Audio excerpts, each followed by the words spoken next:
Hey Saber fans, it's Aaron here. Tonight I present to you the Resurgence. Lovely little shine through right there.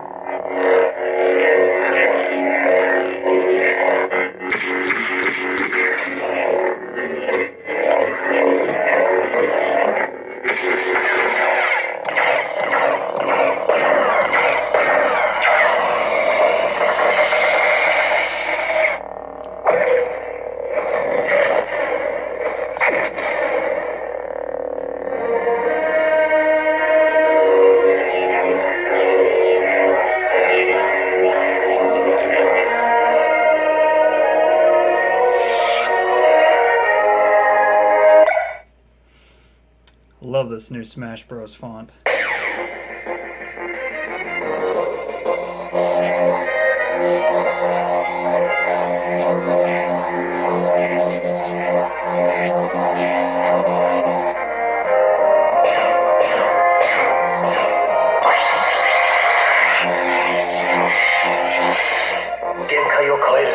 So dope.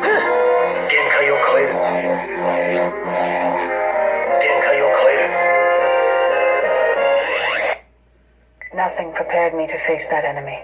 And Aaron Sokalski, great work on the Satil Sean. The Aarons are just kind of taking over, aren't they? You got Aaron, got multiple Aarons actually. God.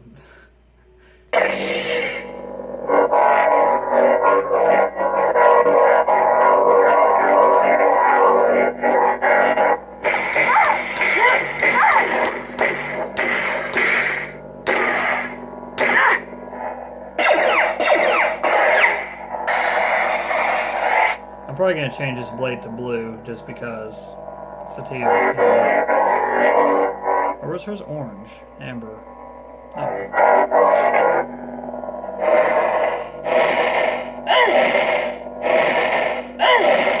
Where is it?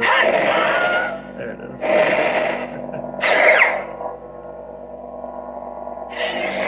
Kill them all. And as always, one of my favorites.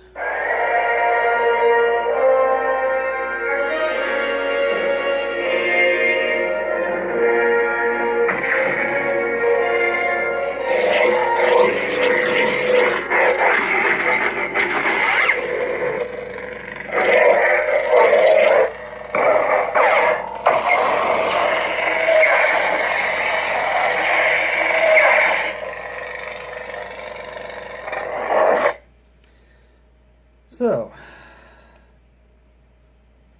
I'll start getting into the Saber a little bit now that I've shown off some of my personal favorite fonts. I believe the first one was Balance by K-Sith. Second one was from Jesse Kirkbride, I believe is his last name. He's been making quite a few fonts. The third one is Grand Legacy Smooth Swing Satil Sean by Aaron Sokalski, fonts by Force. And the fourth one was also by K-Sith, his Crossguard font. So, this hilt is the Resurgence by Dark Force Relics. It is very light, very light. It's not ultra thin aluminum. It's still pretty thin to where it's very lightweight. With a thin wall blade, it is fantastic. This has a ton of blade depth. I think it's like 2.5 to 3 inches, something like that. It's like MPP deep. MPPs have crazy deep blade depth. This is the polished Jedi version with the copper powder coating right there and on the pommel. The chassis for this is fantastic. I keep saying I hate doing that. The chassis is fantastic. It was designed by the same people that made it, and it's on Shapeways. It was about 35 to 40 bucks, I think. And it's made for a removable 18650. Well, this is NeoPixel. I wanted the max battery life possible, so I went with a 21700, which fit pretty well. I think the removable battery with the battery would have worked a little better because it would have widened the gap just a little bit to where there wasn't, wiggle room. I had to improvise on that, which I will show you. To remove the chassis, this is a fully removable chassis, which is another thing that drew me to it. The Saber has a lot going for it. Dark Force Relic's got a lot going for him. Deep threading. The speaker, or the pommel, snugs right over the speaker to prevent vibrations. It's really good. And you also have this little screw right here, the set screw, that locks into a hole in the chassis. Just slides right out. So set screw's undone, completely hollow all the way through. So you have your NeoPixel connector, have your 2 switches, have your lovely proffie board, 21700 battery, and Train Control Systems 28mm WOW speaker.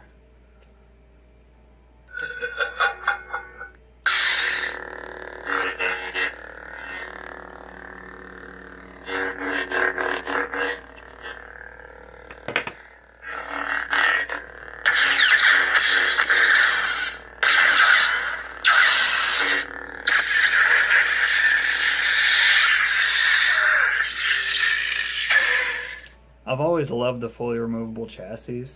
This was a joy to work on too. I mean, the wire management, the only thing that could be better with this is you can see I had to improvise a little bit. You know, it was rattling around a whole bunch, causing false clashes out the yin yang.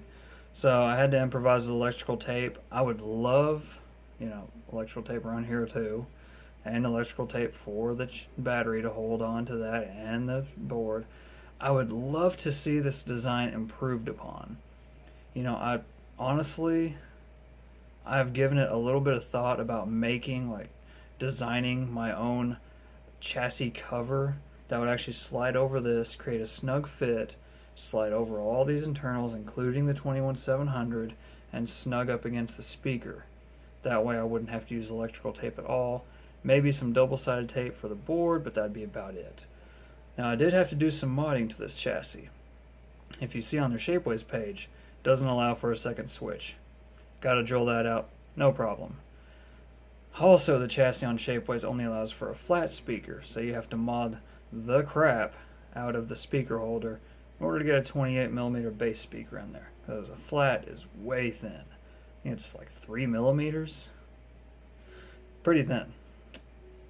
If that. I might have my measurements wrong, but yeah, I love working on fully removable chassis because, you know, you just get it all tucked away right nice and neat. You can only get so neat with an exposed wire coverage like that, which that's why I would love to have at least a cover right here. Maybe you know, just a cover that slides up here and covers all this. That'd be freaking sweet, right? It would cover all that up. All you'd have is the exposed battery and board. You know, I'm getting ideas while I'm in this video, so I mean, it's a lot of fun. But you have your SD card access right underneath the micro SD. As you can tell, it is super loud with this speaker. So I mean, you want to put it back in. Make sure you have it aligned right. I really love how you can access almost everything from right there. You know, you technically never have to take this chassis out unless you want to modify it. Like the SD card contents and stuff like that.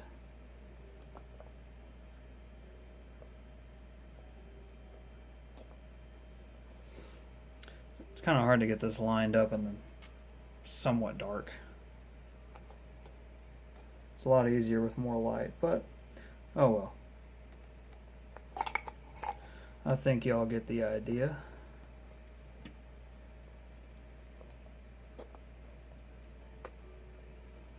Maybe I should have brought in my probably make it easier if I have the kill switch in. Give me a little more leverage to work with. I usually try to start off the videos with all the cool stuff, and then later on, if you want to stick around, you can learn a few tips and tricks to get the stuff moving, you know. So set screws in place, it's in the hole.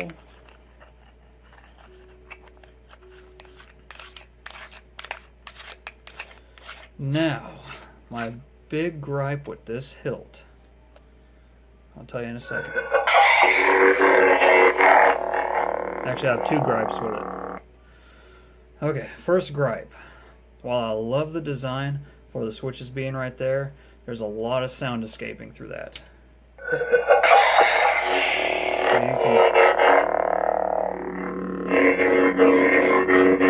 you cover it up with your hand,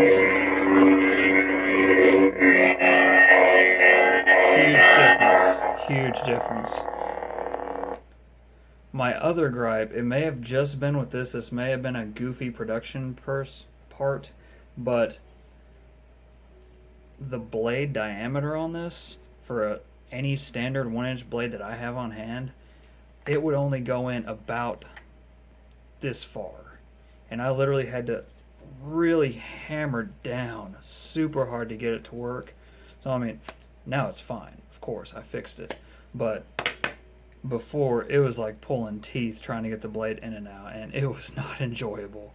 It didn't damage the blade, but it was like pretty much a non-removable blade unless you were hulking out hardcore. So, I mean, what I did to fix that was, you know, you can tell I polished it back up, but I tried a few things. First, I tried a Dremel with a flexible shaft, try to get as deep as I can to clean it out. That's the beauty of this being a removable chassis. You can just remove the chassis and modify it if you need to. So I tried that. Didn't work out too well. I tried a dowel rod with sandpaper on it, similar to how I do my blades. It kind of helped a little. What really worked was a really large file, just hammering down in it for a while. And then taking the dowel rod with sandpaper on it, smooth it out, take some 220 grit, sand it out, steel wool, polish it up, and here you have it. Nice and shiny. Not too shabby if I say so myself. And the blade slides in very smoothly. Still very secure, as you can tell. It's got that nice little pop to it. And of course it works like a charm. Oh, accidentally started mute.